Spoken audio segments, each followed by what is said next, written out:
La princesa i el pèsol. Diu que hi havia una vegada un castell on hi vivia un rei i el seu fill. El príncep feia temps que buscava l'amor, però semblava que tot li anava en contra. No trobava cap princesa que li fes el pes. «Pare, ja tinc ganes d'enamorar-me i per més que el busco, no trobo l'amor». «Fill, has de tenir paciència, l'amor arriba en el moment menys esperat. Ves i viatja al món i descobriràs princeses valentes, precioses i úniques.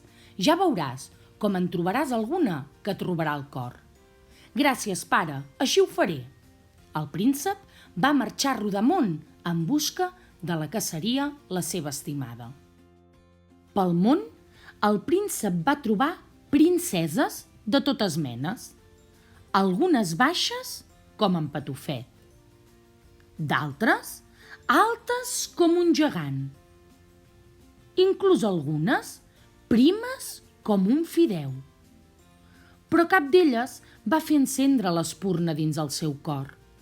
Així que després de voltar per mig món, va decidir tornar a casa. Al castell l'esperava el rei. «Fill meu, benvingut a casa! Com ha anat el viatge?»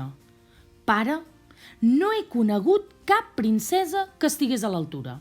No me n'agrada cap.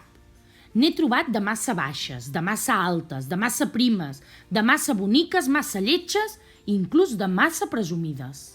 Cap de perfecte per mi.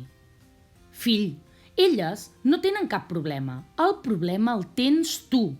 Et creus millor que cap princesa de les que has conegut i esperes que siguin perfectes. I no hi ha ningú que ho sigui. Tu tampoc». El príncep mirava el rei bocabadat. «Fill, el que realment importa en una persona és que sigui bondadosa, divertida, carinyosa i, sobretot, sensible. Aquestes són les qualitats que has de buscar». Al cap d'un temps, en un dia plujós on el príncep estava tranquil·lament en el seu castell, va sentir com algú picava a la porta. En obrir-se les portes del castell, va veure una princesa que el va deixar completament encisat. Tenia els cabells rinxolats, uns ulls preciosos i un somriure que il·luminava l'estança. «Passeu, princesa, aneu completament xopa. Què us ha passat?» «He sortit de palau per recollir flors silvestres i enmig del bosc m'ha sorprès la tempesta i el meu cavall ha marxat espantat pels llamps i trons.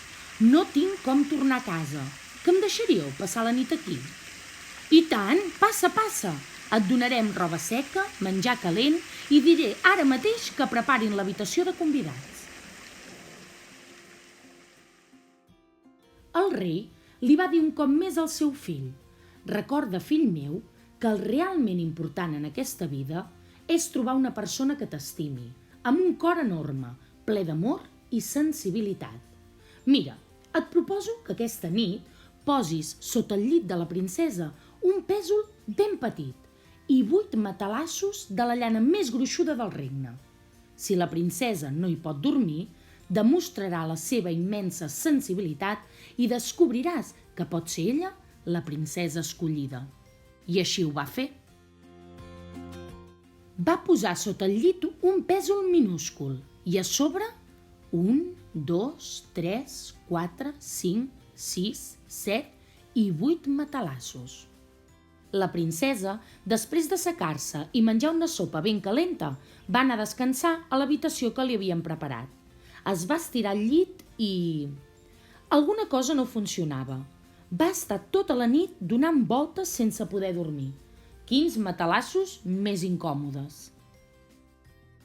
L'endemà al matí es van trobar al menjador del castell i el príncep li va preguntar com havia dormit.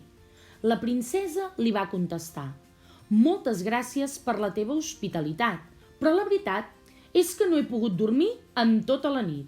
Sembla que alguna cosa petita i rodona ha decidit fer-me la guitza». El príncep va obrir els ulls com unes taronges.